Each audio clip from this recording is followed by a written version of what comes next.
நானே வேட்பாளரை தேர்வு செய்கிற கடைசி தேர்தல் என்பதை வலியோடு நான் தெரிவித்துக் கொள்ள விரும்புகிறேன். இன்னும் பல வருத்தங்கள் வழிகள் நமக்கு உண்டுதான். இதுதான் தேர்தல் அரசியல்.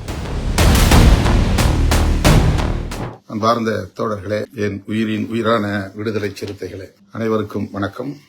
நடைபெறவுள்ள இந்த சட்டப்பேரவை பொதுத் தேர்தலில் மதசார்பற்ற முற்போக்கு கூட்டணியில் அங்கம் வகிக்கும் விடுதலை சிறுத்தைகள் கட்சி 8 இடங்களில் போட்டியிடுகிறது. இது தொடர்பாக 234 தொகுதிகளில் இருந்தும் இயக்கத் தோழர்கள் 2000க்கும் மேற்பட்ட விருப்ப மனுக்களை தாக்கல் செய்தார்கள். குறிப்பாக இந்த 8 தொகுதிகளில் காட்டுமன்னார்கோவிலில் 80 விருப்ப மனுக்களும், கள்ளக்குறிச்சியில் 84 விருப்ப மனுக்களும், செய்யூரில் 39 விருப்ப மனுக்களும், அரக்கோணத்தில் 47 விருப்ப மனுக்களும், திண்டிவனத்தில் 54 விருப்ப மனுக்களும், பன்ருட்டியில் 25 விருப்ப மனுக்களும், பெரியகுளத்தில் 33, திருப்போரூரில் 19 விருப்ப மனுக்கள் என்று தோழர்கள் ஏராளமாக விருப்ப மனுக்களை அளித்திருக்கிறார்கள்.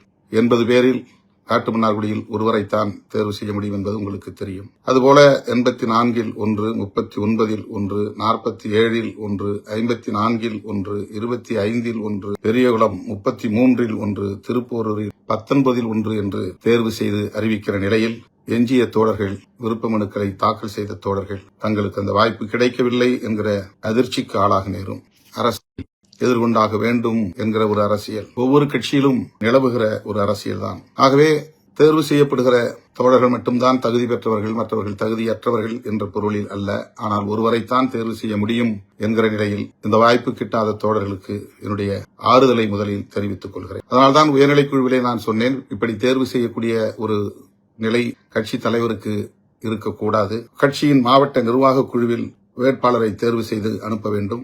மாநில நிர்வாக குழு அதை ஆய்வு செய்ய வேண்டும். அதன் பின்னர் இறுதி முடிவெடுக்க வேண்டும் என்கிற ஒரு அணுகுமுறையை, ஒரு மெக்கானிசத்தை கம்யூனிஸ்ட் கட்சிகள் கையாண்டு வருகின்றன. இனிவரும் காலங்களில் வேட்பாளர்களை தேர்வு செய்கிற பொறுப்பு அந்தந்த மாவட்டங்களை சார்ந்த நிர்வாகிகளுக்கே இருக்க வேண்டும் என்பதை நான் வலியுறுத்த விரும்புகிறேன். அப்படித்தான் இனி நடைமுறைப்படுத்தப் போகிறோம் என்பதையும் தெரிவித்துக் கொள்கிறேன்.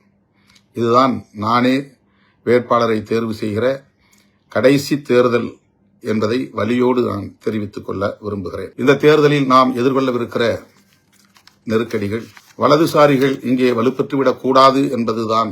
பல நெருக்கடிகள் இருந்தாலும் வலதுசாரிகள், மதவாத சக்திகள் வலுப்பெற்றுவிடக் கூடாது என்கிற அடிப்படையில் தான் திராவிட முன்னேற்றக் கழகத்தோடு நாம் கைகோர்த்து களத்தில் நிற்கிறோம். பல்வேறு வருத்தங்கள் நமக்கு இருந்தாலும் கூட, அதாவது நிறைய கூடுதல் தொகுதிகளை கேட்டு பெற முடியவில்லை என்கிற வருத்தம், குறிப்பாக அரூர் தொகுதியை கேட்டு பெற முடியவில்லை என்கிற வருத்தம். அதற்காக நான் அரூர் தொகுதியை சார்ந்த தோழர்களுக்கு, தருமபுரி மாவட்டத்தை சார்ந்த தோழர்களுக்கு எனது வருத்தத்தை தெரிவித்துக் கொள்கிறேன். இன்னும் பல வருத்தங்கள், வழிகள் நமக்கு உண்டுதான். இதுதான் தேர்தல் அரசியல். இந்த தேர்தல் அரசியலை நாம் எதிர்கொண்டாக வேண்டும். நெருக்கடிகளை கடந்து சென்றாக வேண்டும். இன்னும் நாம் ஒரு மகத்தான அரசியல் சக்தி என்பதை உறுதி செய்தாக வேண்டும் என்கிற பொறுப்புணர்வோடு தேர்தல் களத்தில் நாம் களமிறங்க இருக்கிறோம். இந்த நிலையில் ஒரு நீண்ட நெடிய உளவியல் போராட்டங்களுக்கு பின்னர் பலரோடும் கலந்தாய்வு செய்த நிலையில் நம்முடைய கூட்டணி கட்சி, நம்முடைய முன்னணி தோழர்கள், இந்த தொகுதியை சார்ந்த திமுகவின் முன்னணி பொறுப்பாளர்கள் என்று பலருடைய உளநிலையை அறிந்து, தற்போது நிலவுகிற தமிழக அரசியல் சூழலை அறிந்து, எதிர்காலத்தில் தமிழ்நாட்டு அரசியலை எவ்வாறு நாம் வழிநடத்த இருக்கிறோம், நம்முடைய கட்சியை எப்படி வலுப்படுத்த இருக்கிறோம் என்பதையெல்லாம் கணக்கில் கொண்டு நான் இந்த வேட்பாளர் பட்டியலை அறிவிக்க இருக்கிறேன். வழக்கம் போல தோழர்கள், குறிப்பாக விருப்பமனு செலுத்தி ஆர்வத்தோடு காத்திருக்கிற தோழர்களில் பலர் தங்களுக்கு இந்த வாய்ப்பு கிட்டவில்லை என்கிற வருத்தம் இருக்கும். அந்த வருத்தத்தை எண்ணி நான் வேதனையோடு, உங்கள் உணர்வுகளை மதிக்கிறவன் என்கிற அந்த பொறுப்புணர்வோடு இந்த பட்டியலை நான் முன்வைக்கிறேன். திண்டிவனம் தொகுதியில் கட்சியின் துணை பொதுச் செயலாளர் வன்னியரசு போட்டியிடுகிறார்.